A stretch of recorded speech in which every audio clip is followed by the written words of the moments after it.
Hey everybody, welcome to the Cardboard Box Podcast. This is a new series we're doing, so please like and subscribe if you'd like to see more of these. I'm joined by Michael Pender. Yo. Stephen Hill in Japan. Hello. And myself, Sean. So this episode we're going to talk about Defunct game studios. Now these are studios that have closed down or merged into another studio for one reason or another. And how we're going to format this is we'll each give some background and history on a studio that we've brought to the table, and we'll have some discussion about it as well. So, Michael, why don't you take it away with your studio? Cool. Thanks, Sean. Okay, I want to bring you back in time now. Back years ago to the year... yeah. To the year 2004, if you can even remember back that far. The Matrix Reloaded.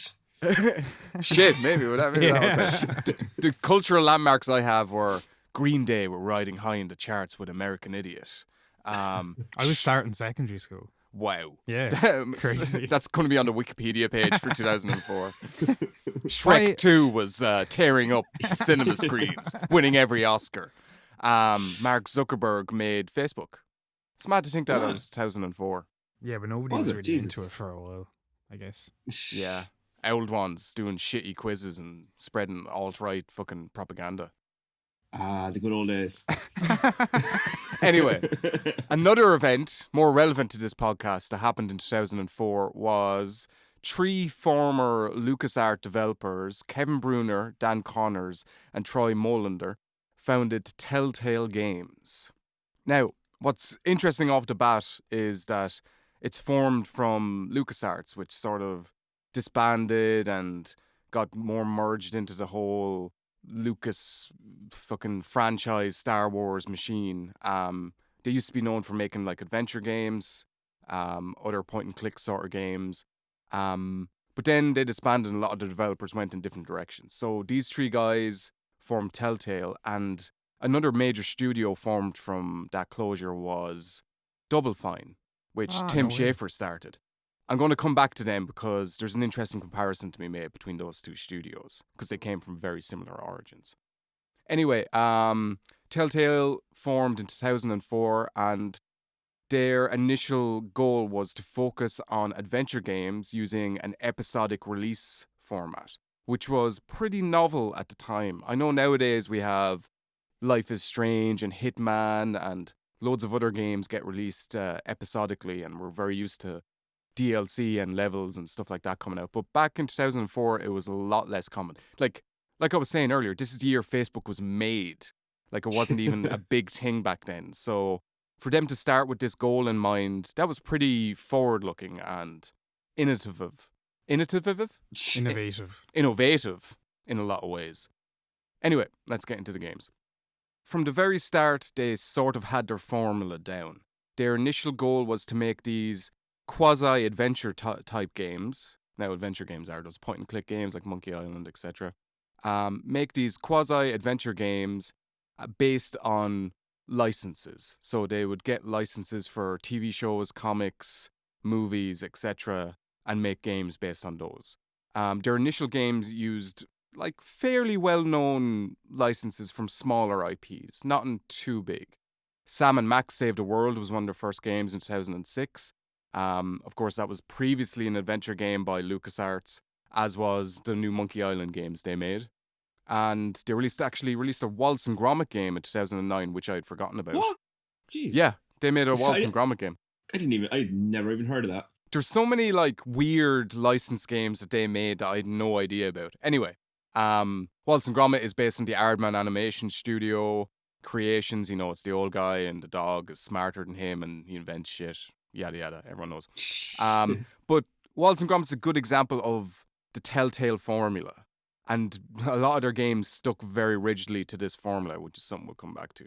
They had really good presentation. It tied in really well to the source material. Like in Wallace and Gromit, it's got that same humor, the same aesthetic, you know, that sort of plasticine looking art style. Even the menus and all look sort of quaint, and it's got that weird Wallace and Gromit vibe. So every time they made a game, they were very good at tying it into whatever franchise they were part of at that time. That took a particular talent to do. So it had great presentation, like I said, simplified adventure game mechanics. So they stripped out a lot of the more frustrating elements of adventure games. You know, the obtuse puzzles. Like Steve probably has really good examples of this because he knows adventure games. But you know, like if you need to get through a door, you need to mix a fish with a wheelbarrow and then throw thumbtacks at a priest. That classic puzzle. Yeah, like those sort of crazy ones. Sierra games were really bad for this as well. Like they were so punishing, and like even LucasArts, which were like a bit milder by comparison, they still had some crazy ones at some points. But yeah, the Telltale formula was to smooth down those edges and make them a lot more logical, like you get a key, you open a door, etc. But a flaw that might be they made them too easy, possibly.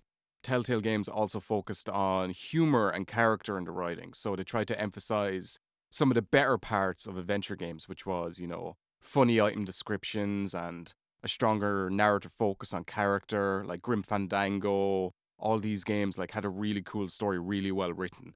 And say what you like about Telltale games, like a lot of their games, even their less popular games, are very well written.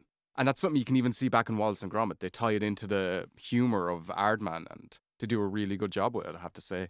There is some flaws to smoothing down the edges of adventure games. You lose a lot of the challenge. Telltale games are never difficult in a mechanical way, as in it's not difficult to get to the end of the game.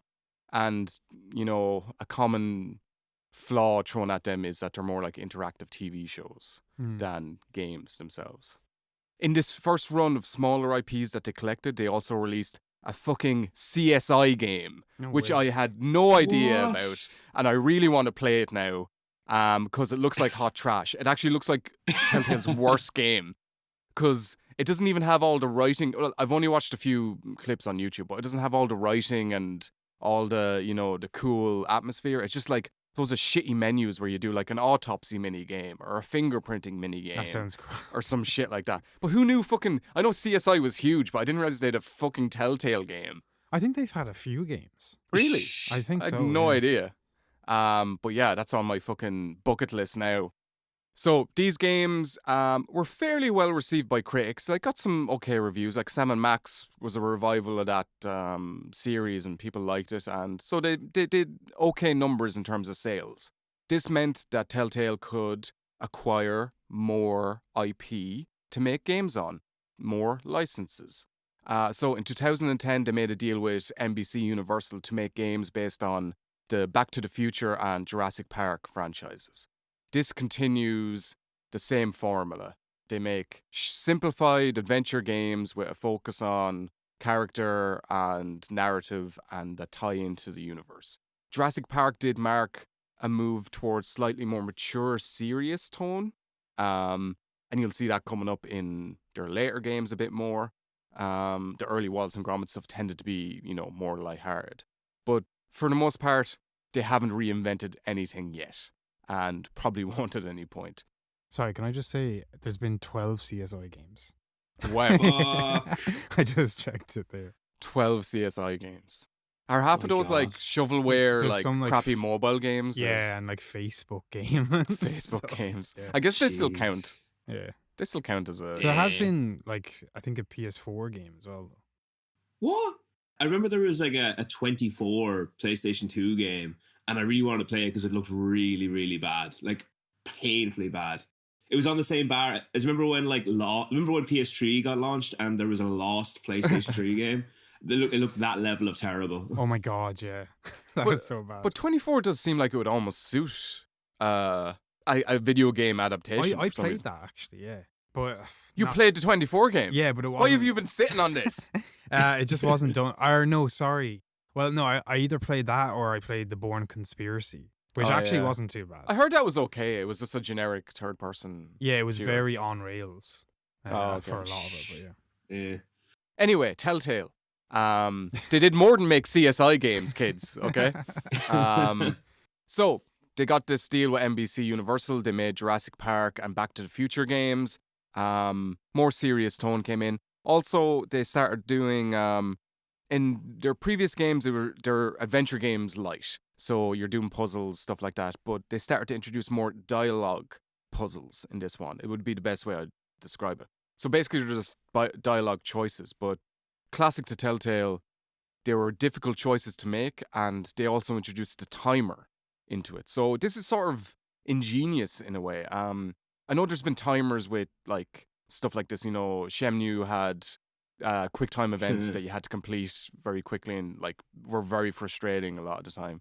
But to have a dialogue choice with a timer really does like put the pressure on you, especially if it's a choice you really don't want to make and you really want to think about. It forces you to like, okay, gut reaction. What do I think I want to do in this point? And that's pretty ingenious, especially the way they use them in the games. They don't overuse them, from the Telltale games I've played. They only use them in like really difficult choices or times of like high stress or tension. You'll see that a lot in The Walking Dead as well. One thing I would see from Telltale is they didn't innovate enough, but I do think subtly, once their formula was pretty good for a time, you know, and this was one part of it. It was sort of cool to introduce these like dialogue choice puzzles in a way and force you to go down these potentially branching narratives. But one flaw is the games weren't quite as branching as they seemed to be. They always ended up at the same point. Anyway, so Jurassic Park and Back to the Future were again great successes, even more so than their first run of games. Steve Allison, the senior vice president of marketing, called Back to the Future their most successful franchise to date. So they were making money on these games. They weren't the like headline news everywhere, but they were making money, especially in a genre that everyone thought was dead. They were doing well. So what they did is they bought even more licenses. So in 2012, they released The Walking Dead, and that's sort of the high point of the whole studio, really. It was an instant smash, and it's the game and the series that they're forever going to be defined by. It was one of the most emotionally impactful narratives yet made in a game, and there were so many articles written about it and so much focus put on this. Even Steve, I think, put it forward for one of the games of the decade, and it definitely deserved to make the long list for that because it was very important and so different from what came before it. Like, and it influenced so many games going forward. We'll get into that anyway. Again, had a great use of that dialogue choice mechanic. It really made you deliberate on these choices or have to panic and use your gut. I think one thing Steve mentioned about the game before is it never feels like the right choice. No matter what you're doing, it's none of these. You know, at the same time as this game came out, Mass Effect was a big franchise still back then. It wasn't fucked like it is now. Those games had a dialogue choice system, but it was way more binary. It was, you know, save the orphans or kill the puppy dog. You're either doing something like really angelic and noble or you're doing something completely abhorrent. With The Walking Dead, it was like straight on the grey zone, basically. You didn't know. You had to make tough decisions. You had to put people's lives in danger. You had to think about the group versus the individual. Really good. And the fact that it used this zombie outbreak as a backdrop for this really well established the context for all of it. But also, it made you think that this could be part of any natural disaster. Just when humans get put into these life or death situations, they have to make these choices. It's fantastic because that's sort of from what I can gather, that's sort of the philosophy or the Aesop's fable of the comic series and TV show is it's not about zombies, it's about how people react to these trying times. Totally. Had fantastic voiceover performances. It was a huge hit because it dovetailed with the popularity of the AMC The Walking Dead TV show, which was huge at the time. YouTube loved it. The amount of fucking "this game made me cry" videos that were made on The Walking Dead is crazy. I remember the first time I actually saw the game was PewDiePie crying. Because he was the only guy I watched back then. PewDiePie crying to the end scene, which I'm not going to go into. Everyone go out and play it. It's fucking amazing. But it really became known as the game that made people cry. And that's an okay tag for it to have. No, I mean, that's very powerful, though. It's very, I heard and it's not. Didn't Mass Effect Andromeda have that same tagline? I think so, yeah. It was more like crying battery acid or something like that. But it also led to a sort of mini resurgence of the adventure game genre. Life is Strange came out after this, and it was also released episodically. Broken Age had its huge Kickstarter, and you got other adventure games coming out. Like, in the context of games at the time, adventure games weren't a business, but afterwards they really were and became way more popular. So, again, what happens when Telltale has success? This is their biggest selling game ever, winning loads of Game of the Year awards. What do Telltale do? They go and buy even more licenses for IPs. So you'll see a trend emerging now, if you haven't already. So I'm just going to quickly go through them. The Wolf Among Us, based on the Fable comic series, 2013. Game of Thrones, 2014. Tales from the Borderlands, 2014. Minecraft Story Mode, 2015. Batman, 2016. Guardians of the Galaxy, 2017. And not mentioned are 3 more seasons of The Walking Dead, 2 seasons of Batman and Game of Thrones, other little bits and pieces. They were busy. They became a factory over those years, which, again, we'll get into later. But you can see they had a huge output of games. The games had varying degrees of success, the ones I mentioned. The Wolf Among Us and Borderlands were among some of their most critically acclaimed, and they sold fairly well, too. The Wolf Among Us especially got a sort of cult following, and for anyone who hasn't seen it or play it, check out Tales from the Borderlands. Genuinely one of the funniest games I've ever seen, and fantastic writing, and weirdly a really cool soundtrack with like tracks from like contemporary artists and stuff. Like there's like a James Blake song on it and stuff like that. It's very cool. It's got its own vibe. That's cool. So some quality in there, but the sales began to drop steadily as the series progressed. Their high point was definitely The Walking Dead, but they began to really plummet over the years at a steady rate. 2016's Batman game, which is a huge franchise to make something for, was one of their biggest flops, actually. So by 2017, sales were down and the studio was in a constant state of crunch. To get out this many games, like more than one game a year for huge franchises and release them episodically, it required a lot of crunch. Crunch is the term used for the long hours of overtime that usually come at the end of a game's development cycle. So recently we heard infamously that people were working 100-hour weeks at Rockstar Games. So it's a lot more of an issue now than it was. It used to be one of those things that we just, what went unsaid, and we were just like, okay, we know they have to work really hard at the end of a game. It wasn't cool. But apparently in Telltale, there was an almost constant state of this. Because their game engine was so fucked and they had so many games to get out, their employees said they were just constantly having to do overtime, constantly having to work weekends. That's going to wear people down. So in 2017, the studio started a major restructuring, but continued developing games. And very importantly, even though the sales were down and their employees were fucking tired, they continued making deals for future IP. They actually made a deal with Netflix to make a Stranger Things video game that never saw the light of day. Maybe it'll be released in another form, who knows. They continued buying licenses and doing this even when sales were down. They only knew one way of doing things, basically. So, in September 21st, 2018, 90% of the studio's employees were laid off, and a core team of 25 people were kept on to fulfill any prior obligations, any games that were being made at that time. By September 24th, these remaining employees were given just 30 minutes to get into the office, get their items, and get out, and were immediately terminated from the company. That's really rough. Like 30 minutes. It was just like slitting their throat, basically. They didn't treat the employees very well towards the end.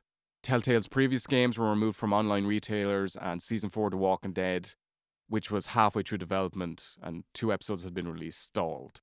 Despite some last-minute negotiations for further investment, the studio had closed. So, very sad. Got sort of fucked at the end there. So, why did this happen? It's clear that after the success of The Walking Dead, and even throughout their whole life, Telltale bit off more they can chew, and they stuck to the same formula. We're seeing this over and over again, the constant thread of following up any success with buying more and bigger licenses to work on. They kept using the same game mechanics and just plastering them in a different world on a different IP, and eventually that's going to get stale. They didn't invest any resources in developing any new IP, so each time they made a game, they were tied to the framework of each franchise they were working for. So you can see this very well in like stuff like Game of Thrones, which the two franchises, like Telltale and Game of Thrones by themselves are great, but they don't marry together very well. Telltale's style of writing does not suit the Game of Thrones style at all, which has more of a like classic, wordplay-ish thing going on, whereas Telltale's is like pretty simple writing, but like getting down to a core of a character and like lots of humor and stuff like that. The two of them did not suit each other at all, and those games were just boring. Do you mind if I ask, how many of the Telltale games have you played? Is there any, like, would there be more you haven't or more you have played? More I haven't, because they have a load of like, just like, I'm not interested in playing the Back to the Future game and stuff like that. That looks pretty good, actually. I played more of their post Walking Dead games. I think that would probably be true of all three of us, wouldn't it? I'd say so, yeah. I know I have as well. I played a few before. I did play the Monkey Island ones, and I think I played one of the Sam & Max's for a bit. Oh, I think I did play a little bit of the Monkey Island at yours, actually.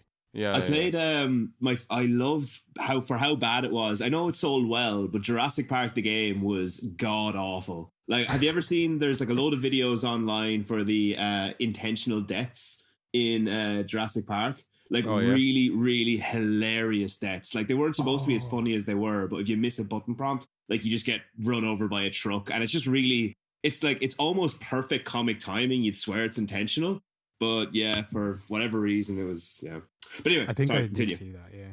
Yeah, I guess they had lots of like funny fail states and stuff like that. That's sort of a common thread with adventure games going back anyway. There was always like really hilarious ways to die in like those old Sierra games and Discworld and stuff like that. Game of Thrones really didn't work. Putting them in like this, they basically put them in a straitjacket every time they made a game, because they could only be in the world and use the characters of whatever franchise they're developing for. And that meant the developers never got to express themselves. They're working crazy long hours, and like, it's less than ideal working conditions. On top of the crunch, they had managers insisting that they stay in the Telltale formula. Like, they can't color outside the lines at all. There were some leaks once the studio had closed saying that managers had like a checklist of things that needed to go in their game, and sort of a Telltale Bible that they had to adhere to, which is, it's cool having a framework, but not for every one of your games, and not to such a repetitive nature. Well, to give the company credit now, like, most of the games that I know it is repetitive. Like, the reason I didn't buy a lot or go into a lot of Telltale games was, like, perfect example of this would actually be the Batman games, right? Now, everybody loves Batman. That's a really safe franchise to invest into, because fucking everybody loves Batman. Who wouldn't buy that?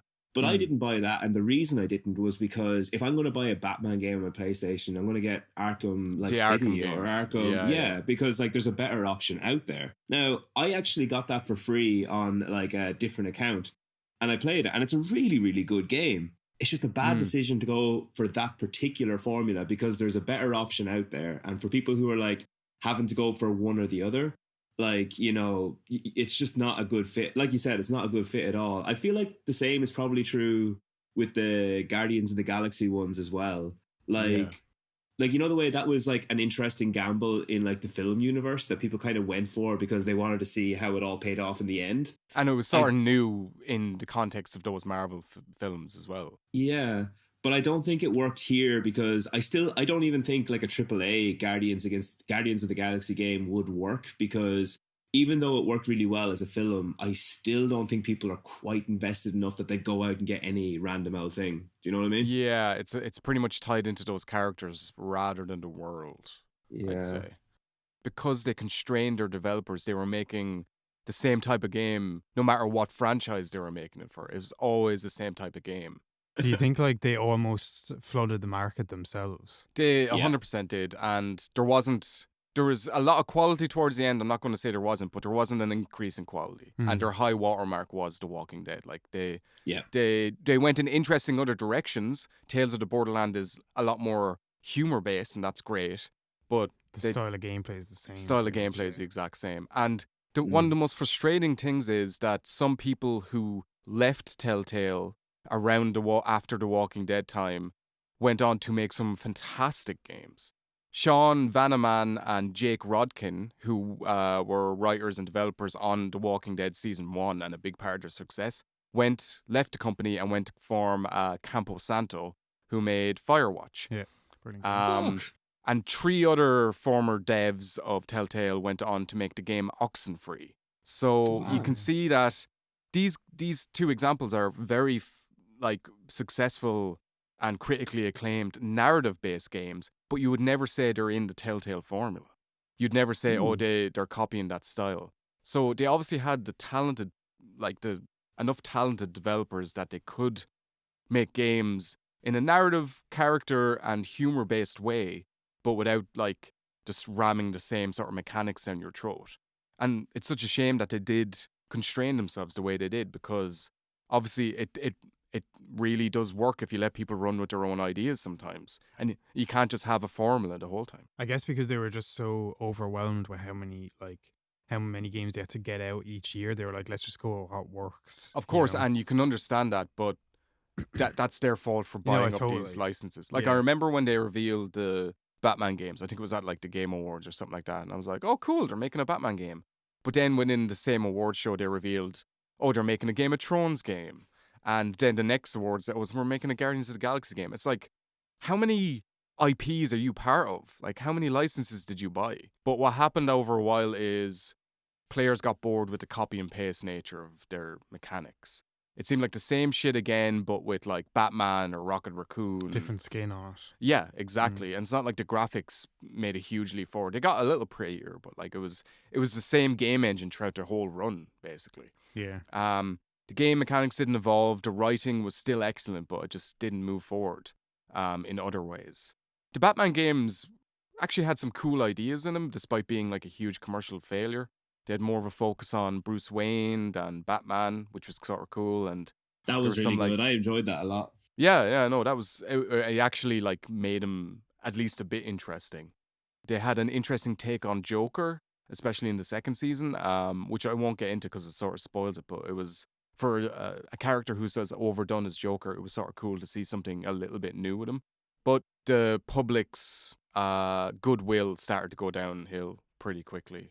These games are also notorious for having loads of bugs on release, despite the fact that they're not technically demanding at all. And the initial push that they got from YouTube pretty much dried up. It used to be, Season 2 The Walking Dead is out, every YouTuber's going to have a video on it. It's going to get so much airtime. People are going to see so much of it, but that dried up by 2016. So this all combined to make consumers bored with the Telltale style, and then sales went down, and that's when they had to start making cuts. Going back to Double Fine, that's an interesting comparison to make, because both studios were formed from the ashes of LucasArts, but they went in very different directions. While Telltale, just did this repetitive cycle of the same games on huge franchises. Double Fine, which was made by Tim Schafer, or founded by Tim Schafer, actually diversified their output and made a whole load of different games. They didn't start by making adventure games at all. They made platformers, puzzle games, RPGs. They even made a kids' rhythm action game. So they weren't afraid of touching any genre, and it meant they didn't get pigeonholed in the same way that LucasArts did. Double Fine even do this Amnesia Fortnite thing where they stop whatever game they're working on and they let all their developers do a game jam for 2 weeks where they come up with new ideas and try to make a small game in 2 weeks. And I think some of their, stacking was one of their games where you can, jump into Russian Doll versions of other people. That did all right, actually. I think that came from an Amnesia Fortnite, actually, or some idea that somebody had in there. But yeah, it seems like a way better place to work where your creativity is rewarded and you get to express yourself a bit more. This seems the way you should make it. A formula is great and does work sometimes, as in, Platinum Games use the formula a lot of the time. A lot of their games are similar in a way, but they don't constrain themselves to the same way. Yeah. You need to let people express themselves, and that's how good art can be made. There's no harm having a house style, but there is a line, and Telltale bought a house on the wrong side of that line. They started as a developer adding a new spin to an old genre, but they ended up becoming like their own worst enemy, really. Just a factory that made barely interactive cartoons. It's a shame because the high points were good, but you can see why it happened. And even me, as someone who was a big fan of their games for a long time, I wasn't buying the Batman games. I'm a huge Game of Thrones fan, and I never bought the second season. I just was not bothered. Like, two of my favorite things coming together, and it was just a complete disappointment. Small silver lining at the end, possible bright note to end on. LCG Entertainment late last year acquired Telltale's assets and re-released Telltale's back catalogue online. So you can buy Batman and all their old games again. And The Wolf Among Us 2 was announced at the 2019 Game Awards. So they're back from the dead to a certain extent. Whether they've learned from past mistakes, who knows? But hopefully we'll get some more good stuff from them in the future. So just to, on that note, so have they bought the assets, but so have they vitalized the studio? To a certain extent, some former developers were brought on in a freelance role, and a lot were invited back. But I do think to a certain extent it's going to be Telltale in name more than anything. Yeah, right. But if you think about it, from the beginning of the studio, a lot of the main writers on The Walking Dead went on to make Firewatch. Like, other developers left to make other games. That's sort of the nature of studios, and I'm sure it'll come up with both of you guys as well, is that a lot of the time the heart and soul of a studio leaves sometimes. Yeah, true. You know? It happens a lot. There's still, they made a Metal Gear Solid game after Kojima left Konami, like it sometimes happens in the industry, but it doesn't mean that it's the same sort of creative spark that made it initially work. But they are back to a certain extent. I guess we'll see how their big test will be The Wolf Among Us 2, because that was a sequel a lot of people were really looking forward to, and a game that has like a cult following, like I was saying. Yeah. So if they can nail that, maybe there might be a future for them. But hopefully they won't go and buy a fucking Avengers license and make an adventure game out of that. Well, I'd say since they don't have really that control now, so they're like owners who will be the ones who make those decisions. So maybe they'll kind of like just let drip feed a game every now and again, kind of thing, or something. I would hope that they wouldn't have the same level of output, like a few games every year. I don't think that's going to work, really. So yeah, just take it slow and steady. I'd say if they're smart, they'll see how this first game does. Yeah. But also they re-release some other stuff like Batman, and maybe if that got good sales, they do another Batman game or something like that. Who knows? Cool. Well, thanks, Michael, for that on Telltale Games. That was pretty good. You're welcome. I think we'll Pretty go good. over to Steve. Yeah, we'll get C-. So yeah, Steve, tell us about your studio. You've set the bar fairly high there, Michael. Yeah, you have. I'm going by my own knowledge, and I watched like a 5-minute YouTube video for a bit refresher, but all right, here we go. Nobody can say we never put the work into this. Yeah, come on. It's this top drawer fucking podcast here. So, Michael brought us back in time all the way to 2004. I'm going to bring you even further back. Terminator 2 Judgment Day has just hit the cinemas. Wow. And Nirvana have just released Smells Like Teen Spirit. So what year were we in, guys? Pop quiz. 1991. Indeed we are. Indeed we that are. was when I was born. Yeah, Wow. So that's not relevant to this podcast, Sean. Yeah, can you cut out that part, editor? Oh wait, you're editing this. Yeah, that's all I'm putting in. Yeah, copy and paste that. Yeah. So prior to this year, Nintendo have been absolutely dominating the market, as you well know, because in the late 80s, they released Super Mario Brothers, which by itself, that and the Nintendo Entertainment System basically revitalized video games, home video game consoles, because they died a death like in the early 80s. And Sega were competing with them, but doing kind of a shit job. They had their own Diet Mario in the shape of Alex Kidd, who was a bit of a loser, for being honest now. Yeah. So basically, they were fighting to keep up, but they were always playing second fiddle to Nintendo until the release of their biggest franchise ever. That's right, Aliens Colonial Marines. I'm sure you guys know who I'm going to mention. Good old Sonic the Hedgehog. And the studio that I'm talking about specifically is the Sega Technical Institute. Now, this... What a name. That's amazing. I know, right? It's called STI, and every time I write it down, I accidentally write STD every single time. So STD was doing great work. So basically, they weren't formed when they made Sonic the Hedgehog, right? The team was kind of working together, but it wasn't officially formed. They came together after the release of Sonic the Hedgehog. So the whole idea with Sonic the Hedgehog was they wanted to make a mascot to compete with Mario. That was very simply the goal of Sonic the Hedgehog. It wasn't to make a game. It was to make a game, but it wasn't to make a good game. It was to make a competitor, very simply. Working title for Sonic the Hedgehog, incidentally, is Mr. Needlemouse. Don't know if you knew that. And he was pointedly supposed to have attitude, which I think he has in spades. But his personality in the first 2 or 3 games is apparently based on Bill Clinton. I can see that. Yeah, I can totally see that. Tails is Monica Lewinsky as well. Wait, who's his wife then? Like, is that Knuckles? Amy. Amy, I suppose. Oh, yeah, because she's always in your ear and she's fucking... Yeah. If Mrs. Clinton is listening to this... yeah, please don't assassinate us. Anyway, so after the release of the first game, they basically formed the STI. And so the entire goal of that studio, the entire gospel of that studio was they wanted to make marketable franchises. They wanted to make games that they could turn into franchises. They weren't interested in standalone games. They weren't interested in new concepts. It was just about making marketable games. That was it. Marketable franchises. They did kind of terrible.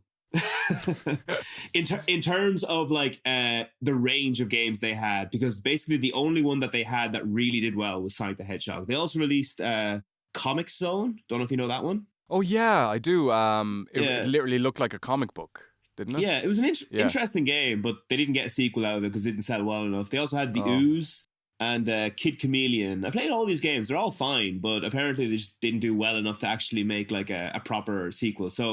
Or a proper, to turn into a franchise. So basically, they did Sonic 2, and this was a collaboration between Sega of America and Sega of Japan. And Sega of Japan specifically reached out to America because they were doing okay. They were doing really well in Japan, but they weren't doing well in America. So they needed America's help to kind of get the whole idea of what do American audiences want? And that's where the whole notion of attitude came in. So they came out with Sonic 2, and that was, they upped the attitude of Sonic in there. I think his eyebrow is arched on the cover art or something like that. Wow. Slow down, guys. Let's give Sonic a gun. Yeah. Wait, they did do that. Shadow the Hedgehog, But yeah, so Sonic the Hedgehog 2 was a collaboration between the two studios, and that sold extremely well. Sonic the Hedgehog 2 sold amazingly well. So that was when they knew they got their bankable franchise. So they just started churning out Sonic the Hedgehog games and spin-offs. So a rake of them came out then at that point. But the significant ones that came out were Sonic the Hedgehog 2, Sonic Spinball, Sonic the Hedgehog 3, and Sonic and Knuckles, because they were the big sellers. They were the ones that really, I think really it's did Pronounced Sonic and Knuckles. Get it right, Steve. Do your research. We're not going by the Latin. Okay. Cuckle is something else, I think, Sean. Is it? Just one thing, Steve. Can you not slap your leg as much? Yeah. Exactly. It's not a hootenanny we're at. Anyway, so the year is 1994. Well, it's not, but in the story. So Sonic and Knuckles has just released. It's kind of the first example of DLC in a way, because I don't know, did you guys see Sonic and Knuckles? It was that open cartridge that you could stick Sonic 2 or Sonic 3 into. Yeah, it was almost like a add-on to 3, wasn't it? Yeah, but you could put Sonic 2 into it as well, and you could play Sonic 2 as Knuckles. Oh, okay. That's cool. Yeah, so it was really innovative. It was really good. But anyway, once this released, they started talking about new hardware. They wanted to bring out a new system. And this is where things turn into a mighty, mighty shitstorm for Sega. This is where it all went to shit. So, have you ever heard of the 32X? Yes. Yeah. Okay, what do you know about it? Wasn't it an add-on for the Sega Mega Drive? It was or it wasn't? It was, and no, I said, Schrodinger's cat there. what was it an add-on? Oh, see, this is the thing. Like, I looked this up recently, and I think no, it wasn't. Yes, I remember now. It wasn't. But this is the thing. There was so much confusion around the 32X. Nobody knew if it was a new console or not. Yeah. Does that sound familiar at all? Yeah. What does it that remind you of? Nobody. What does that knew. remind you of? The 3DO. No, or the No. or no, what? Not the 3DO. The Wii U. No, there was like thank you, Michael. That's what I was going for. All right. Somebody got there. I was thinking of a different decade, man. I was like, okay. But like, isn't it really interesting that mistake was made, like first by Sega and then Nintendo repeated it so many years later? Because there's so much confusion on whether or not, like, is it a new console? Is it not? Like, it's. But it wasn't. Nintendo fucked themselves by calling it the Wii something. They thought, oh, we've so much brand recognition for the Wii, we might as well keep using that name. Yeah. But the grannies didn't know that was a new one. We were like, oh yeah, we've already got a Wii. Why would we get another one? Yeah. You know? Yeah, that one just has a it. telly in the controller. Whatever. And isn't it mad to think that if they just call it the Wii 2, they would have solved all that problem? Oh my God, Like, if they- yes. Honestly, like if they call it the Wii 2, like the PlayStation 2, that would have been really easy. But they're just like, no, Wii U, that's more family friendly. I don't even get what the U is about, though. Like, why call it Wii U? That makes no sense. This rhymes. is it. Like, it was something like Rhymes that. But or anyway, what? Itself. you. So what's the 32X? So 32X was the new console that came after the Sega Genesis, but like Or Mega it was- Drive. or Mega yeah. Drive if you're in Europe, whichever. But it did terribly. It didn't do well at all. So like, America were really dead focused on the 32X, but Japan were pushing for their new console that they were developing, the Sega Saturn. Now, America were putting all their efforts into games for the 32X, but like Japan were like pushing, says, no, we want you to release games for the Saturn. Come on. And they were getting no support. So the studio itself was divided by its two regions, and they were not getting on well here at all. So eventually, Japan sent them the hardware for the Sega Saturn, and like this is for the developers' hardware. And they were like, wow, okay, this is really impressive. And finally, they got them on board. And then they were eventually they were given a lot of pressure to make a new Sonic the Hedgehog game. Says, we need a killer app for the Sega Saturn. We need you to start making a game. Have you guys heard of a game called Sonic Extreme? No, actually. Can't say I have. So Sonic Extreme is, you can kind of say it's the nail in the coffin for Sonic the Hedgehog in general, because it marked the decline. From here on in, things are going badly. It was a cancelled game. It never got released.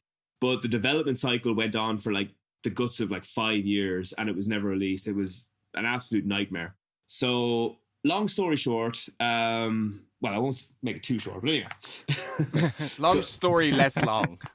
The STI were given like responsibility of Sonic Extreme. And they said, okay, so we want to make this brand new, like fully 3D Sonic the Hedgehog game. We want something fully 3D. Get this out there. So, all right, we'll start people working on it. So the chief game designer was a Chris Sen, and he brought in like a bunch of people, like a bunch of like random newbies. So before they'd had like a set team, but because they were working on such a big project, they brought on a bunch of newbies. But they were kind of a nightmare to work with because each department didn't get on well with each other. So like the animation department, like were kind of given free reign by its manager, design this, this, and this. Whereas the programmers were like, okay, do this, this, and this.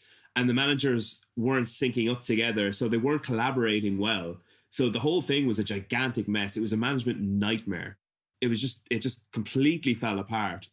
At the first, now I can't remember if it was either the first or the second E3 took place around, it was either 1995 or 1996. Haven't got my facts here at all. Not like Fine. Michael. Nobody cares. But anyway, at an E3, Sony announced the PlayStation 1 and Sega announced the Sega Saturn. Now, Sega were up first and they were talking about the Sega Saturn and all the things it could do, but they ended it on a bad note because they mentioned the price, which was $399. Ooh. Do Do you remember now? The next thing that happened was very shit. famous. Okay. You know what it is, don't you? I don't want to. Well, I don't want to spoil it, but did he? Yeah, you tell it. Yeah. So Sony went up on stage and they just said one thing into the microphone, and it was a figure, and it was $2.99, and then he walked off the stage. $2.99. And that was all he needed. Remember that? So I remember good. seeing that clip of that, and it's such a like mic drop. He feels like the biggest G in the world, man. He's like, yeah, come at me. You know, I don't care. So like from here on, like it was just a disaster after disaster after disaster. They had a bunch of cowboy programmers working for the STI. Cowboy programmers, like these guys who they're really skilled, but they don't work well in a team. So like there was one guy in particular, like I think he was like one of the lead programmers, but he basically did all his programming on a PC instead of the Sega Saturn hardware. So when it was finally time to convert it, like it all got completely scrambled when he converted it over, or when it was converted over. So it was almost unusable. It's like going from Open Office to Word. Yeah.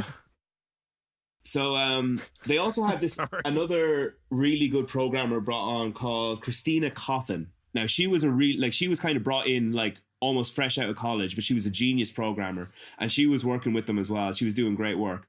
When Sega of Japan came to America to talk to STI Studio, they were kind of getting like, you know, an update on how things were going with Sonic Extreme. And basically Sega had 3 demos to show them because there was 3 games in development. It was supposed to be 1 game, but they had 3 because like they were all working on separate stuff. So essentially they had 3 separate levels and they had no way to sync them up. So the first one was the one that like it was what the main team was working on. And it was kind of terrible. If you look up like footage of Sonic Extreme, it's the stuff that comes up there. That was the demo. It's kind of cylindrical in nature. It's how would you describe? Yeah, so it wasn't like the bonus levels from Sonic 2, was it? Where it's like you're racing down a thing. No, so like it's kind of like you could walk. It was a little bit like Crash Bandicoot in a way, except you know the way Crash Bandicoot, it's kind of you walk from like the back of the screen and you're walking forwards for the most part. Yes, Sonic was kind of the same, but you're walking from the left to the right, but you could also walk forward and backwards a little bit as well. Yeah. Oh, I know what you okay, mean. yeah. The quirk was that you could also kind of rotate the screen, so like you could walk up walls and stuff. I'm not sure how this was going to pan out, but that was kind of their big selling point. Anyway, they showed this to the Sega of Japan, and they hated it. Absolutely hated it. The second demo they showed was from Christina Coffin, and she showed what basically looks like the DNA of Sonic Adventure. Like she showed a boss fight, and I looked up footage of this. It looks really, really good. Like it's a really good looking game. And basically Sega Japan, after they saw that, they stood up and said, "Make the entire game like that." They never even looked at the third demo, which was your man wanted to go to lunch. Like he was like, "Fuck it, that'll do." Yeah, that was it. Like exactly. So basically, they kept working on like they took her programming and said, "Okay, we're going to do it this way." Around this time, there was a big shakeup in STI, and there was a new guy who was brought on, Bernie Stoller. He was like the new president of STI. Now, when he came on, he fired a fuck ton of people, like an absolute fuck ton. But he was very supportive of the Sonic team. And when the Sonic team approached him, they said, "We have a way to make this game, and we want to use do you know the game Nights into Dreams?" Yeah, the sort of flying around purple guy. Yeah, so that was released recently, and they said if we can get the engine for that, we can get this game out in a year. Like it's no problem. We need the engine for that, and Sega of Japan have it. Can you get it for us? It's like, yeah, no problem. We can do that. Now that would have been fine, and like it would have gone very smoothly, except Yuji Naka, who was he was the guy who basically created Sonic the Hedgehog. He also created Nights. He basically said, "No, I don't want Sega of America to have it. So if you give it to them, I'm walking." And Sega Japan were like, Wow. "Sorry, we can't get rid of him. He's like our guy, so you're going to have to do without it." So long story short, this entire process stagnated. And everything you were saying, Michael, about like the Telltale staff like suffering, they were under crunch time. This was happening like 100% in like STI as well. There was your one Christina Coffin, like she was like one of the lead programmers on this. She moved into the STI offices. And she just like lived there like for about a year and a half, like working on this game all the time. Like she had a chair that was kind of like her house. She just stayed in it the whole time. For a while, things were going well. At the next E3, they said they showed off a little bit of footage for it, and it was kind of like, oh, it's not too bad. But there was a lot of teasing little things like, we don't want to show you everything because we've got some big surprises. But the real reason they weren't showing them everything is because they had nothing else prepared. So the next time you hear at E3, oh, we're not going to show you everything because of this, be a little more cynical of it. Yeah. It's all smoke and mirrors. Exactly. So, long story short, like, this kept going, and like, while they were still trying to develop this, now bear in mind, this is what like the Sega Saturn was riding on. Like, the Sega Saturn needed like this flagship thing, and it had already been out for like 2 years. And while they were still making Sonic Extreme, Sega of Japan had started working on the Sega Dreamcast. So they were getting pissed with Sega of America for still not having released this game. So eventually, this just completely fizzled out. Chris Sen, he developed like some kind of serious health condition, and he was told by his doctor, if you keep going at the pace you're going, you'll be dead within 6 months. So he had to step down. Christina Coffin, she developed a form of pneumonia, and she was also told that she would be dead within a year if she kept working on it. So she had to step down. And they were the two like leads on the game. So Coffin by name, coffin by nature. This is it. I hope she's still alive. She is, and I'll get to that in a second. Good. So basically, with the two of those stepping down, that effectually shut down the entire company, because like the teams within the company, like the graphics department, the animation department, the program department, music department, none of them got on. Another fun fact about this game, actually, the creative writing team, at one point they had 8 separate storylines running for Sonic Extreme, like what was happening in the narrative. Sonic guys, this is a message to every Sonic developer. It does not need a storyline. Just put him on a level. He's running. Yeah, I get it. There's a fox there as well. Cool. No one cares. Yeah. They were going to change the fox actually into a dung beetle, but sure, whichever. In effect, STD was ST done by the time they stepped down. It was all over. Like, they basically absorbed the rest of the team members back into like Sega of America, and a couple of them went back to Sega Japan, and it was completely dissolved. And the game was never released. And basically, after this, you can see the decline of Sonic the Hedgehog after this, because this is the point when it was trying to go into 3D. And like the next game they released was Sonic Adventure, which a lot of the DNA of Christina Coffin's work was in that. You can definitely see it in there's one boss, I think it's the first boss in particular, looks almost exactly like the demo that she had. Maybe a little Was better. that the one going down the hill? Is that the first boss? No, that's Sonic Adventure 2. Oh, I've got a weakness for bad Sonic games, so I know all these very well. Yeah. But so that got dissolved, and basically Sonic of America, they decided, okay, now we're just going to make the mantra for it, like making franchise marketable games, that kind of got absorbed into Sonic America as well. So that was kind of their main go-to for a while, until they stopped making hardware, and then they got a bit more creative again. But as you can see, Sonic the Hedgehog died a death at that point, because Sonic Extreme killed them all, like really, really badly. Christina Coffin, she went on to form her own studio. It's called Light and Dark Arts, and it only was formed last year, believe it or not. Okay. I don't know what she was doing. Oh, she was with another studio before that. I think she was with she was with someone like Ninja Theory. No, Team Ninja. She was with someone like no, actually, she was at Konami. Sorry, she left and she went to Konami after that. And it was only last year she went to form her own studio. They haven't announced any games yet because they were only recently formed, so I'll be looking forward to that. And you'll be happy to know that Chris Sen, he came back and he got a chance to make another Sonic game.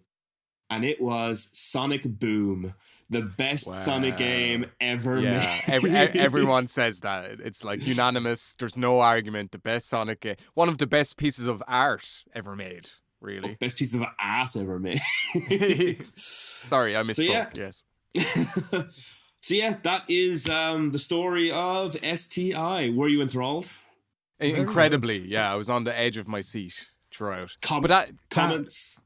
That is crazy that there was so much infighting, and I did know a little bit about the fact that Japan and America didn't get on and were sort of on different tracks, but I didn't realise the team itself had like fucking 3 different versions of the same game. That's like crazy disorganized. Yeah, the management of the game was just completely awful. Like, just the worst I've ever seen, like, in anything. But anyway. I was just going to say it's a good take on what we're doing here because it's like different from myself and Michael's studios as it's like part of a bigger company, like, and it's almost internal issues led to its demise, you know, which is pretty cool.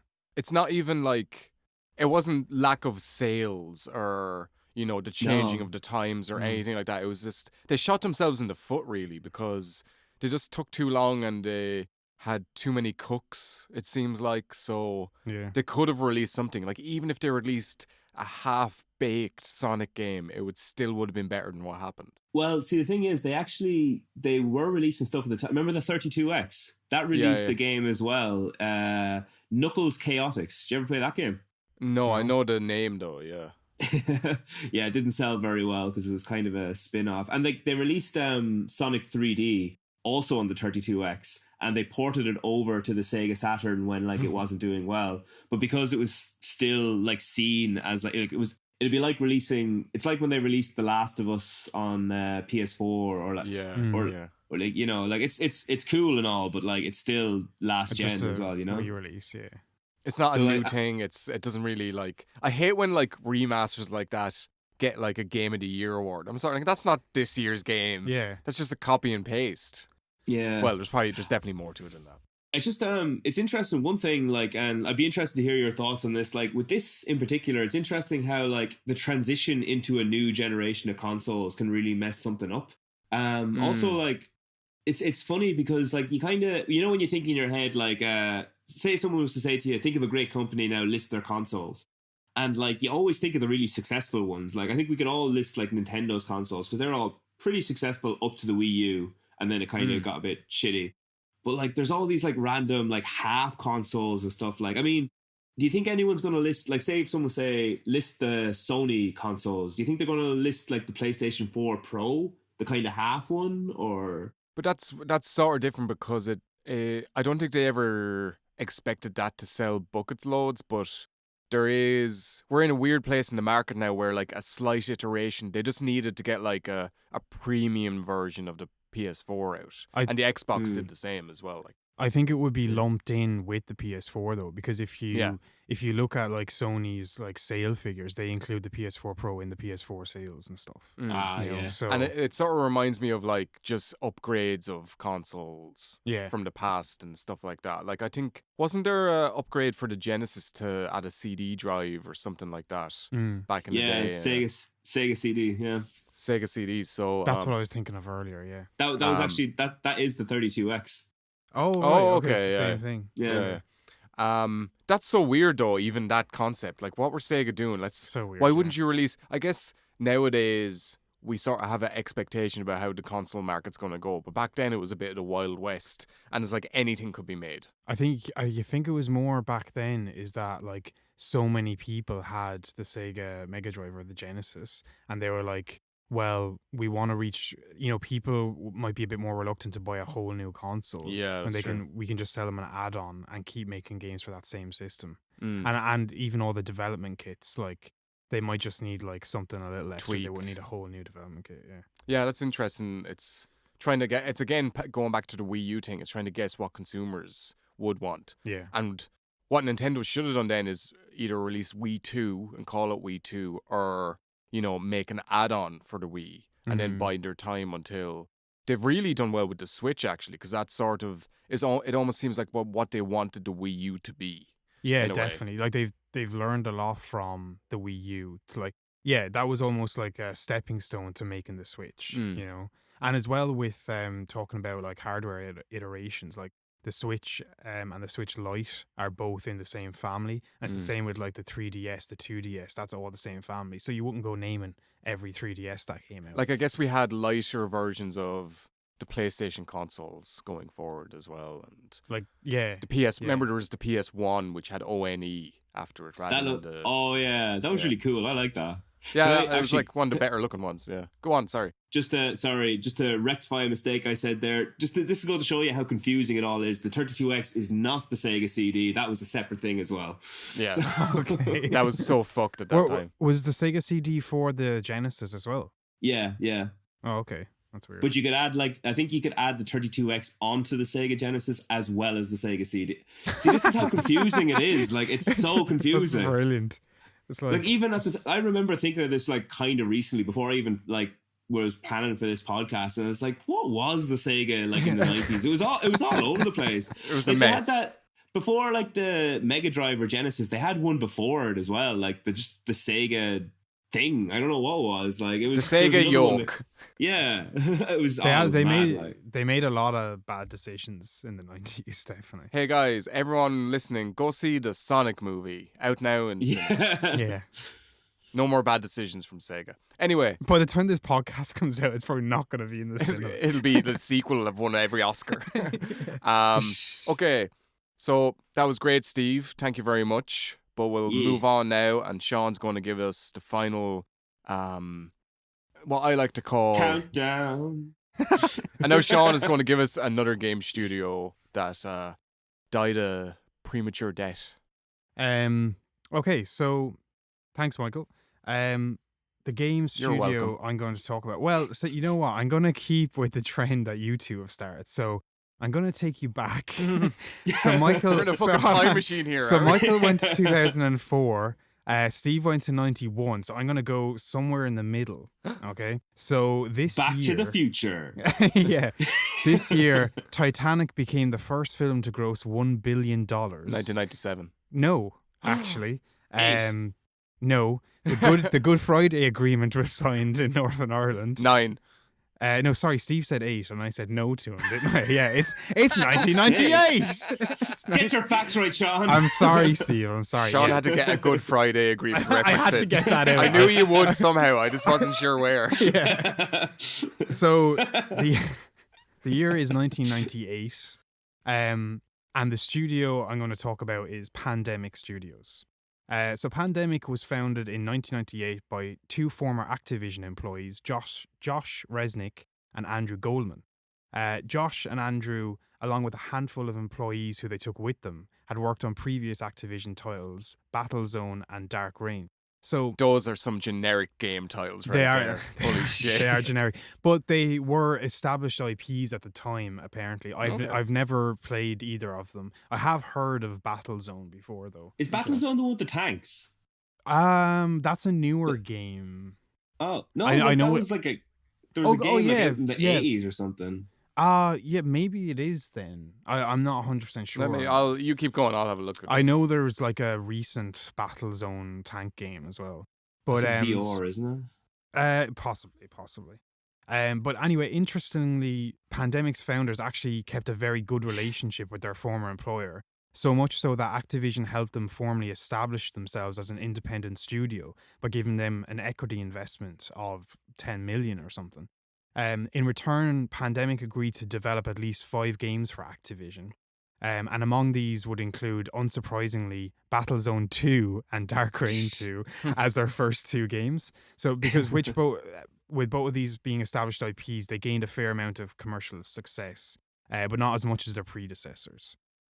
Sorry, just to jump in, Battlezone 2, I'm not sure. Steve, you could be right about that. It's a tank game, but the second one looks like a sci-fi first-person shooter, so maybe they were just like, nobody cares what the sequel's going to be like. Maybe, Let's make yeah. whatever we want. Who knows? My bad. I Fuck. should have researched that. No, it's cool. But, It's cool. yeah, I'm quickly just going to talk about some games that the studio made Yep, during its entire lifetime. So they made quite a few. I'm just going to name some of the notable ones here. In 2004, Full Spectrum Warrior was released by the studio. Cool, yeah. Published by THQ. 2 versions of the game were actually created because the studio was contracted by the US military to create a type of training simulation for its soldiers. Oh, nice. But basically they wanted to release it on consoles, and PlayStation wouldn't allow them to because of just their kind of terms and conditions on using the product for like military purposes. Yeah. Xbox would allow them to, but they said they had to release the game commercially as well as using it as a training simulator. So the studio developed 2 different versions, and controversy actually arose upon its release, with the US military saying they had been shortchanged by the studio as the simulation wasn't realistic enough and they weren't using it. So there was actually only 1 copy of the game sold to the public that included the training simulation on it, but you needed a secret code basically to get Like, into that point. do you mean literally 1 copy? As in No, one no. I mean, there was like 1 version of the Version. game was released, but Okay. to access the training simulator, you needed like a code Mm. to enter into the game. But yeah, basically, I think Full Spectrum Warrior got like pretty good reception. Yeah. It was like a squad-based simulation military game. For the time on consoles was pretty unique as well. Definitely, yeah. Next, we have Star Wars Battlefront 1 and 2, or the original games, which were made by Pandemic.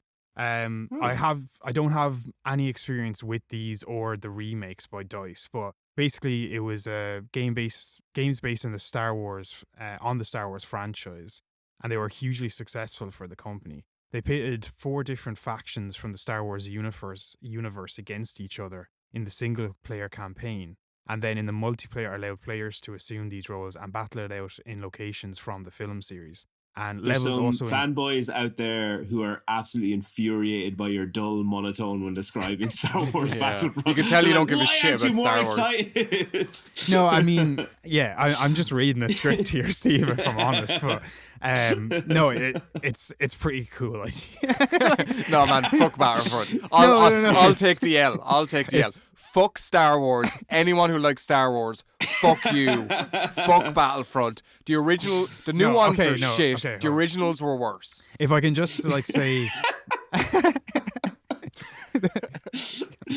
Yes. if I can just say, like, yeah, it was pretty. For the time, like on PC, it had up to 64 players in vehicle combat as well, which was pretty like, wow, 2004. You know, I'm in first year in school, and it's like this is deadly. Everyone was in first year in school. No, it is like, in fairness, those games have a lot of love still. Yeah. Some people prefer them to the newer DICE ones. So, like, Yeah. they obviously did something right. But I have to say, that's a crazy progression for the studio to make already. They jumped from a fucking military training exercise to a Star Wars multiplayer game. That's a crazy trajectory already. It's gonna get a bit crazier, only slightly. But, Okay. Did they do Cooking So- Mama? the next franchise the game created was Destroy All Humans 1 and 2. Oh, wow. In Okay. 2005 and 2006 respectively. This game was received with great critical and commercial success, while the latter the sequel wasn't received as well. A remake of the original is actually coming out in 2020 from Black Forest Games and published by THQ, which is pretty interesting. Again, a game I didn't play, but I do remember when the first one came out, and it did get pretty rave reviews. Basically, the premise is you're an alien invading Earth and you have to destroy all humans. Yeah. Fun games. I played a bit of the first one, actually. It was fun. Very good. The next franchise I have here on my list is probably the one that the studio is most associated with, and the one I have personally played the most, which is Mercenaries 1 and 2, released in 2005 and 2008 respectively. This game kind of involved the GTA style of gameplay, but set in a war zone where the player, a mercenary, takes jobs for a commission from various factions dotted around the map. The first game was set in a fictional North Korea, and the game actually had been banned in South Korea for 2 years upon its release because the country just didn't like the depiction of a war zone in their country. Man, basically. I forgot that it was North Korea. Man, you would North not do that Korea. nowadays. Yeah, no, you definitely wouldn't. It's great. Like, this was back when like people were like, yeah, they're kind of crazy, but they're not really doing much at the moment. So Yeah. it's like people weren't as like shaky about them. Yeah, that's true. The first game did amazingly in sales. I remember it being a big deal back then, like, because obviously a lot of GTA clones were coming out. It wasn't that long. GTA 3 was 2001, I think. So Yeah.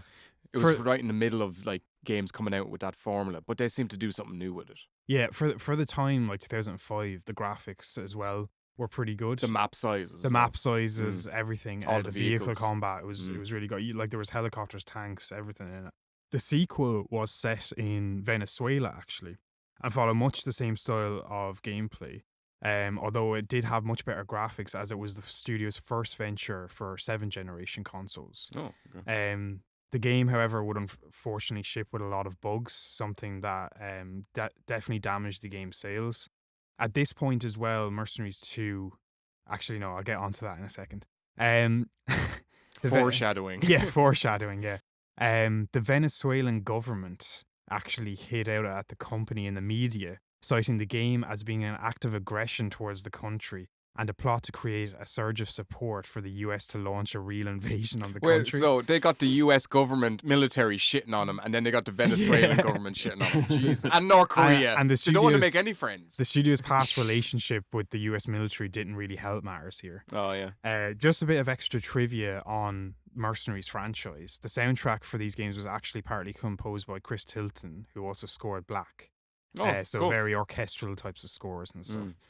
Moving on, we have The Lord of the Rings Conquest, changing it up again. Wow. A game which released in 2009 to kind of a mixed reception. Again, I didn't play this one.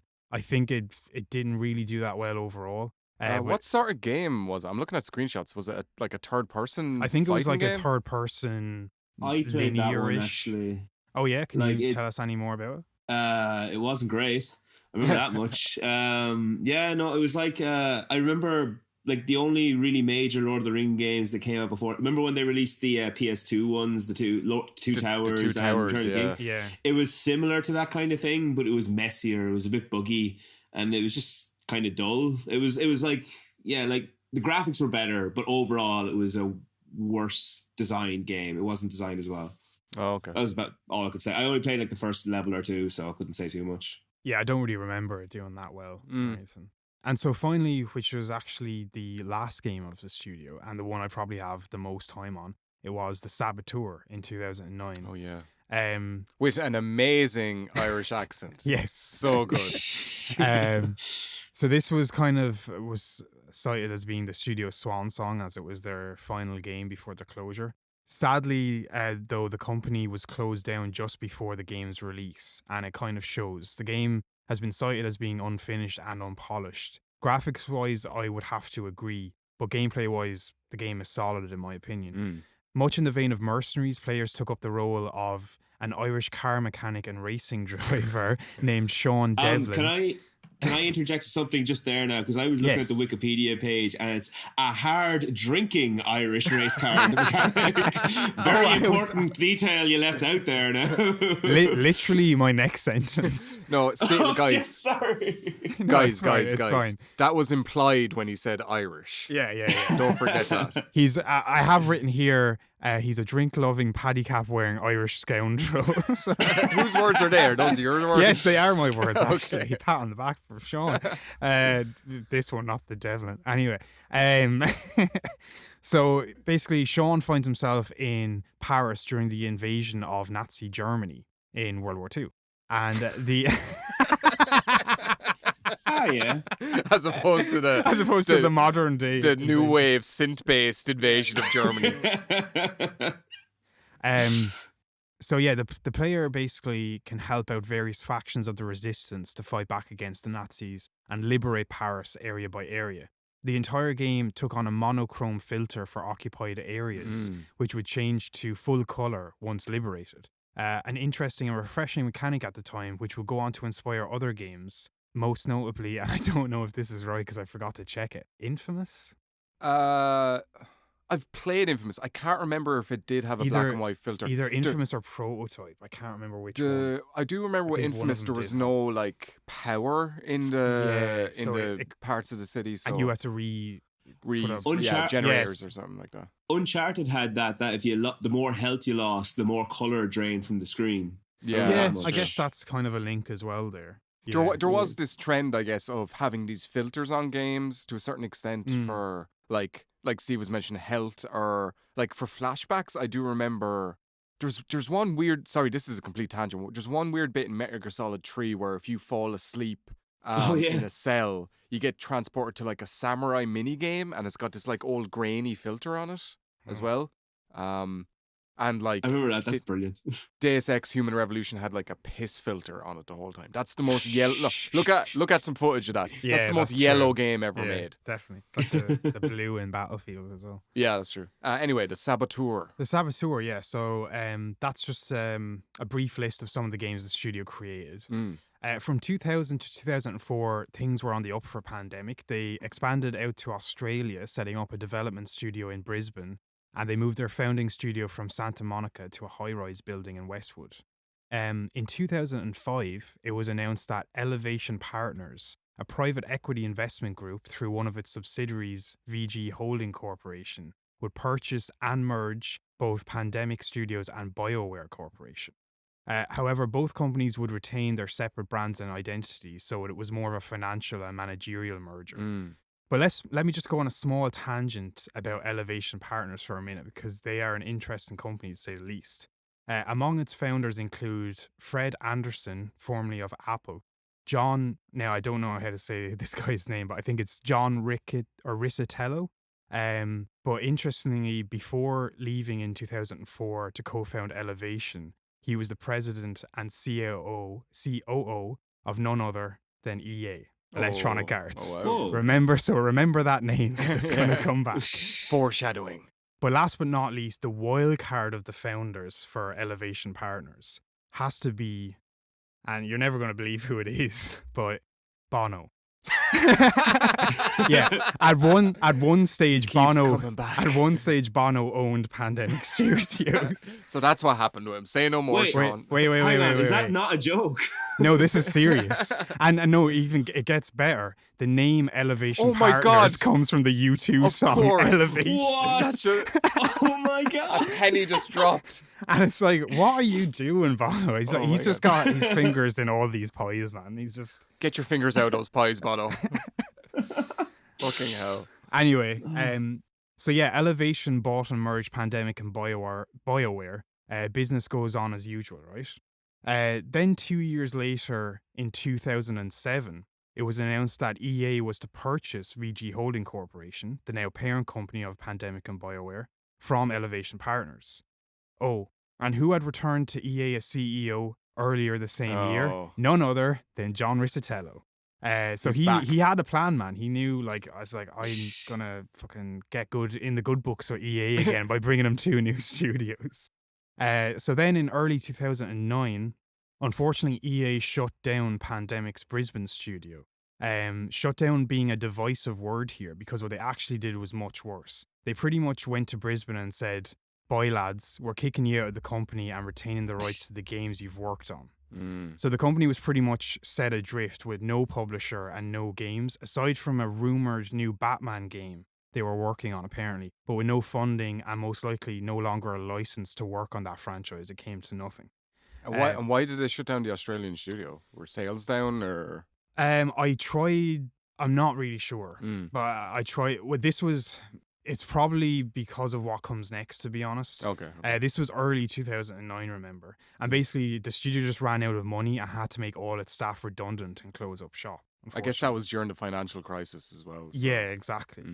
Because next was the big blow to the company. Later that same year, EA went through a purge on its staff across the board, laying off a total of 1,500 staff across all its divisions and studios. Included in this, unfortunately, were 228 Pandemic staff, and Pandemic Studios in LA was officially closed down. The company stated this was to help recoup massive losses to the company, which was down to a decrease in public spending, most likely due to the global economic crash the year previously. However, EA did absorb 35 Pandemic staff into EA Los Angeles studio to help support the Saboteur and an unannounced upcoming game from the studio that later turned out to be Mercs Inc., which was basically an evolution of Mercenaries 3 that the studio had been working on before it got shut down. Okay. This was actually also being worked on by Danger Close Games, the studio behind the Medal of Honor reboot, but the project was later cancelled when Danger Close were shut down. So up to a dozen former Pandemic developers are now employed at 343 Industries, having worked on games like Halo Combat Evolved and Halo 4. Other former employees have gone on to work for Infinity Ward, Treyarch, Respawn Entertainment, Blendo Games, and many others. So they've spread around to like so a lot of the big studios around making like, definitely. big action games at the moment. I think some of the employees are still, like, of that original 35 are still employed in EA LA and like help out on like with DICE and studios like that. But the company, as I'm just about to say, actually, like Mercenaries, which is the IP the studio is probably most associated with, most certainly went on to help inspire games like Just Cause and the Far Cry sequels Yeah. for that play style, sandbox play style. Just in, Cause like, a definitely military. had that vibe about it, yeah. Totally, yeah. And Just Cause, actually, I think the first one came out the year after Mercenaries 1. And definitely that kind of took the flag for that type of game once pandemic went away. Definitely, yeah. In recent years, EA has rebooted the Star Wars Battlefront franchise with DICE, like we were talking about. Will we ever see another Saboteur? Probably not. But EA still holds on to all these licenses belonging to Pandemic. But THQ Nordic, who holds the license for Destroy All Humans, has announced a remake of the original coming out sometime in 2020. And THQ also holds licenses for earlier games in the company's catalog as well. So yeah, an unfortunate end for Pandemic Studios. Really, it came down to a combination of the financial crash, bad timing, EA being dickheads like they always are. 'Cause, I mean, there was a lot of other studios caught up in those layoffs. It wasn't just Pandemic. I mean, Pandemic was one of the major ones that got shut down, definitely. But also, as well as that, Mercenaries 2 sales not doing so well due to like a buggy launch and things like that. They kind of, EA were like, right, let's look at our weak spots. And unfortunately, Pandemic were in that category. But definitely, for its time, a much loved studio of like sandbox style shooter games. Definitely. And definitely has left a legacy in the industry anyway. I guess thanks for that, Sean. I guess the sandbox games were sort of overpopulated in the market by the time Mercenaries 2 came out. Maybe with Mercenaries 1 they got in before the deluge of games. Like we're saying, it was only 3 years after Grand Theft Auto 3. But by Mercenaries 2, there was a lot of every franchise had pivoted to to sandbox in one way or another. Yeah, definitely. I think it's really it was very much a clone, I guess you could say, in a way. I suppose it being set in a war zone was its unique thing. And the more arcadey, over the top combat and stuff like that. Yeah, as well, I guess. and like story wasn't really hugely important in those games, but it did kind of try to add a little bit of a like comedic flair to its story and things like that, which was enjoyable too.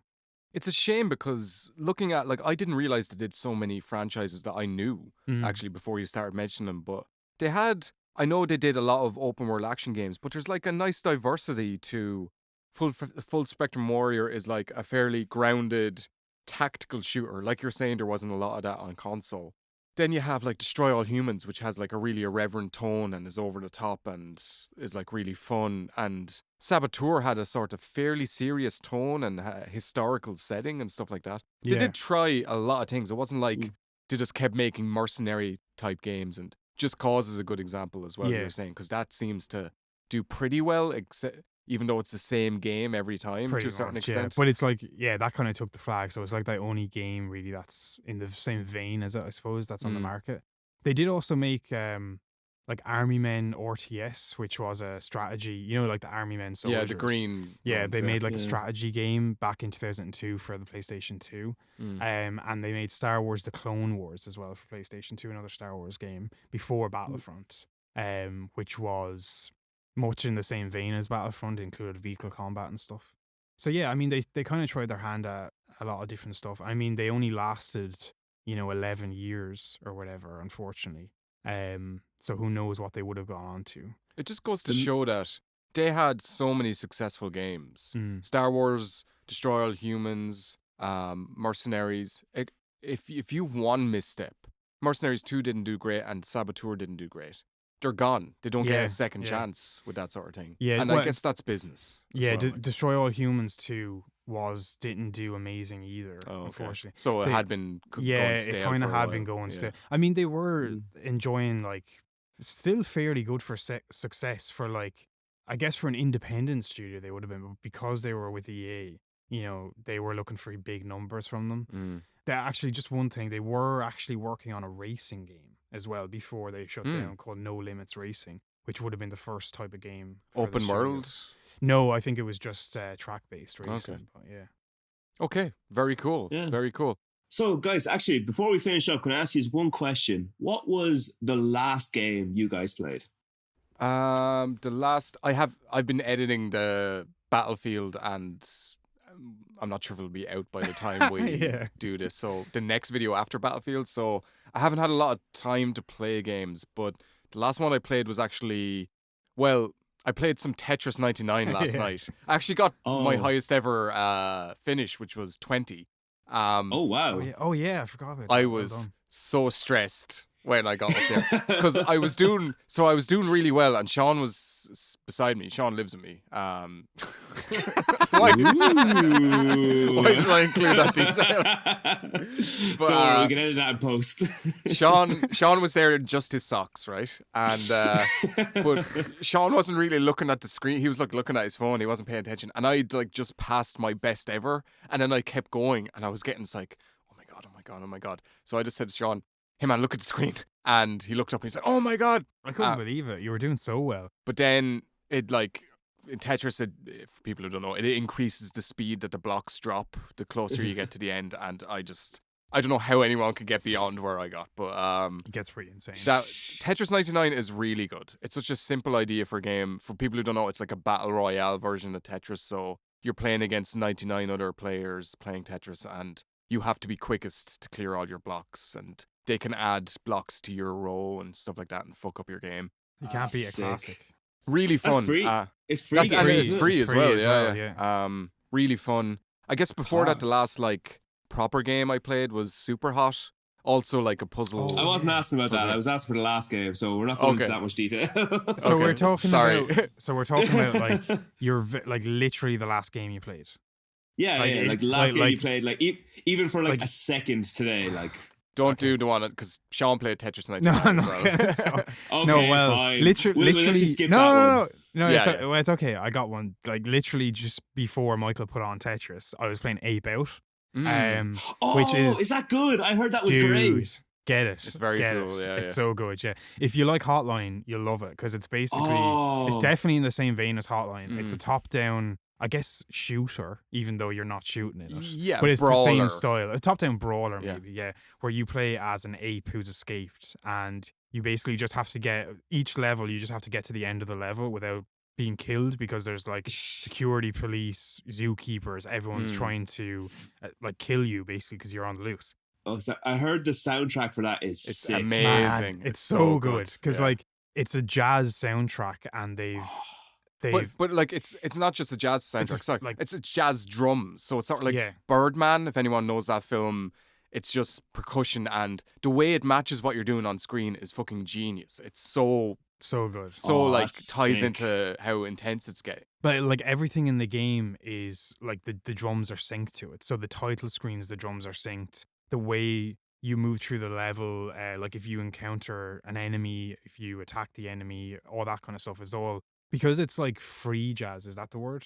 Sort of, yeah. Well, as far I'm not a connoisseur of jazz, but it's so it doesn't have to adhere to a strict time signature, I guess, so it can flow about. It's really good. I definitely recommend you playing it, Steve. And it's not I'll have to check that out. It's very hard. Absolutely, really hard. Sort of in that Hotline vibe as well. Yeah, but the thing with Hotline though is, and Steve, I think we talked about this before, but it's almost comes down to memorizing the level and where the enemies are and stuff. You can't do that in Ape Out. It's a little randomized. It's a little procedurally generated as well. Fuck! Yeah. That's kind of brilliant though. That's brilliant. Yeah. That kind of made me go, oh fuck, but at the same time, yes. It's so good. So each overall level has a format, I guess, but then there's objects throughout the level that will restrict your movement, which direction you can go, and that changes every time you restart the level. You can't learn it you like can't a maze learn it, or something. Yeah. So it's difficult, but I definitely recommend playing it. It's great.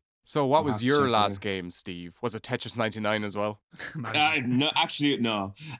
You might be interested to hear this, Michael. So the most recent game that I played was just before we started talking here was BioShock again. Oh, no way. Oh, is this the second time you've played this, or? Yeah, so I Okay. don't know. So I'm going to bring you back in time yet again. This is back. Was it like, I think it was like 2000, because I remember, Michael, you told me to play this game. Like, you insisted I play BioShock. Around a decade ago, probably, yeah. Yeah, it was. It was around like the birth of PS3. Like, 'cause I remember it was one of the first couple of games I played. And like, I got fairly far in it, but like, I wasn't sold on it the whole way through the game. Like, I got up to, I have the weirdest relationship with this game because I should love it. Everything about it screams that I should love it. I love like the idea of like that old school aesthetic and vibe. Like the soundtrack is pretty cool. Yeah. And like it's kind of horror, but not quite. It's kind of It dark. flirts with it, yeah. I got to the bit, I remember the last time I played it, I got as far as, you know, the big twist, which I'm not Yes. sure Yeah. if we should spoil here just in case someone hasn't played it. I won't, just in case. Nah, don't. But Don't. Yeah, you don't need to, yeah. yeah, but like the thing is, easily the best twist in any game I've ever played, hands down. It's so there's good. there's no competitor. Like the thing is though, I got a little bit further than that, and then I remember like my PS3 just got completely fucked and all the memory got wiped on it, and I couldn't bring myself to go back to it. So now I'm coming back and I'm going to finish it this time. But the thing is, even though I'm appreciating it a bit more this time around, I'm still not as pushed on it. I don't think it's as good a game as everyone says it is. I definitely think it has some rough edges, but it's one of those games where the better parts push it over the line. As in, Rapture is such a unique and interesting world. Yeah. Because like if you contextualize this at the time, we were getting This is the first person thing, yeah. war games every second day. Like this was a fucking underground, fucking individualist mantra Art Deco city. Like that was such a cool.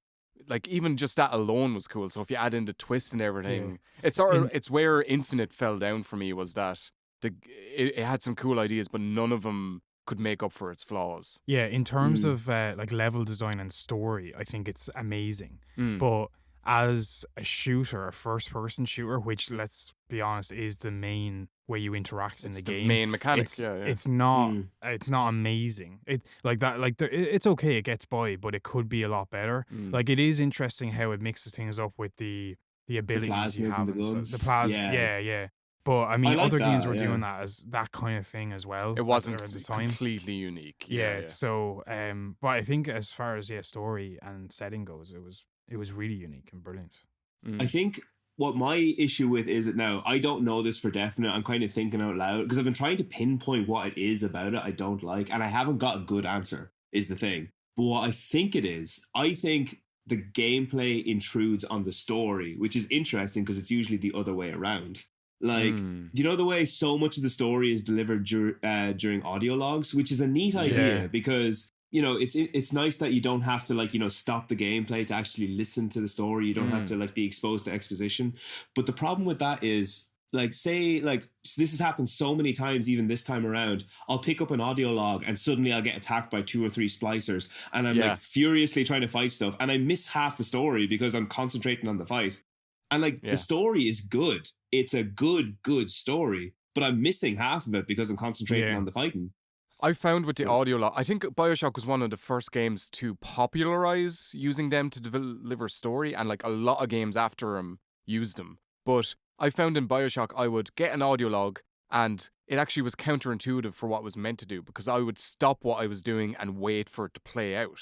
So it was still stopping my gameplay experience. Because it was exactly what you're talking about. I was afraid to go in and get in an encounter with an enemy and miss something. I used to do the same thing. Yeah. So it's cutscenes, but like without the red tape, I guess. Can I give like a very, what would probably be an unpopular opinion, maybe a popular with some. I feel like, Sean, you might agree with me on this one. I feel like Dead Space did a better job of audio logs than BioShock did. Because like, I would agree. They had loads of audio logs, but there's loads of moments where you're just in dark hallways there. So like you're just walking along and you've got this like voice you're listening to, which is probably from someone who's died. And that makes it that much more effective, you know, where totally. opposed to BioShock where you're listening to something like that it's a lot of the time it feels almost irrelevant to what you're doing. So like, yeah. Yeah, totally. And there was times in Dead Space where you would get an audio log and you might be in the middle of like fighting necromorphs or something, but it was on the rare occasion. Where Yeah. in Bioshock it was more frequent, I suppose. Like Bioshock would have more frequent combat, and it would be louder because you're shooting guns and Yeah. everybody's shooting guns and screaming and stuff like Yeah, that. So yeah. Yeah, and you had big daddies and everything as well.